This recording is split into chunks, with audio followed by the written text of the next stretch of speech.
இன்னைக்கு இருக்கக்கூடிய சூழல்ல அண்ணாமலையினுடைய அரசியல் என்னவாக இருக்கும் அப்படின்னு தான் பார்க்கணும்.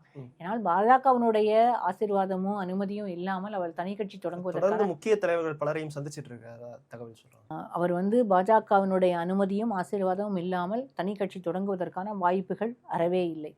தமிழ்நாட்டில் எப்போதுமே கல்ட் பாலிட்டிக்ஸ்க்கு கல்ட்டுக்கு ஒரு ஸ்பேஸ் இருந்திருக்கு. அந்த ஆப்போசிட் ஸ்பேஸ் செலிபிரிட்டி இல்லைன்னா வழி வழியாக வந்தவர்கள் அப்படின்ற இடத்துல தான் இருந்திருக்கு. நீங்கள் அந்த கல்ட்டுன்ற ஸ்பேஸில் விஜயை பொருத்தி பார்க்கணும். அண்ணாமலைக்கு ஒரு செலிபிரிட்டி ஸ்டேட்டஸ் இருக்குது தமிழ்நாட்டில். அது அவருக்கு கை கொடுக்கும். இன்னும் சொல்லப்போனால் அண்ணாமலை தனியாக ஒரு மூவ்மெண்ட்டாக தொடங்கி அந்த மூவ்மெண்ட்டை பில்டப் பண்ணி அதற்கு பிறகு அதை பொலிட்டிக்கல் பார்ட்டி அப்படின்னு மாற்றுறாரு அவர். அது மாதிரியான பேச்சுக்கள் தான் இருக்குது. ஒருவேளை அதை செய்கிறார் அப்படின்னா அவருக்கு வெஸ்ட் தமிழ்நாட்டில் ஒரு பெரிய ஸ்பேஸ் கிடைக்கும் அவருக்கு.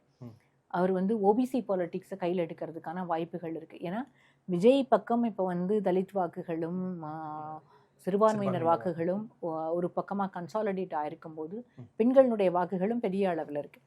அதெல்லாம் கன்சாலிடேட் ஆகும்போது ஆப்போசிட்டில் போலரைஸ் ஆகிறது என்னென்னா ஓபிசி வாக்குகள் தான் போலரைஸ் ஆகும்.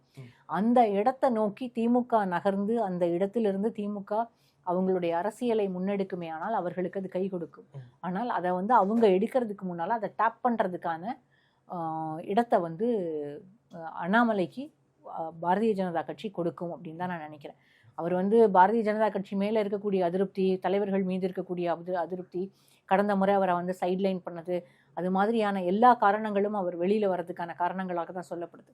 ஆனாலுமே இந்த அவர் ஒருவேளை வெளியில் அவர் ஒரு மூவ்மெண்ட்டை ஸ்டார்ட் பண்ணி அதற்கு பிறகு அவர் அதை பார்ட்டியாக மாற்றி அவர் பயணிக்க ஆரம்பிக்கிறார் அப்படின்னா ஓபிசி பாலிட்டிக்ஸை அந்த ஓபிசி ஸ்பேஸை டேப் பண்ணுறதுக்கான வேலைகளை அவர் தொடங்குவார்னு நான் நினைக்கிறேன்.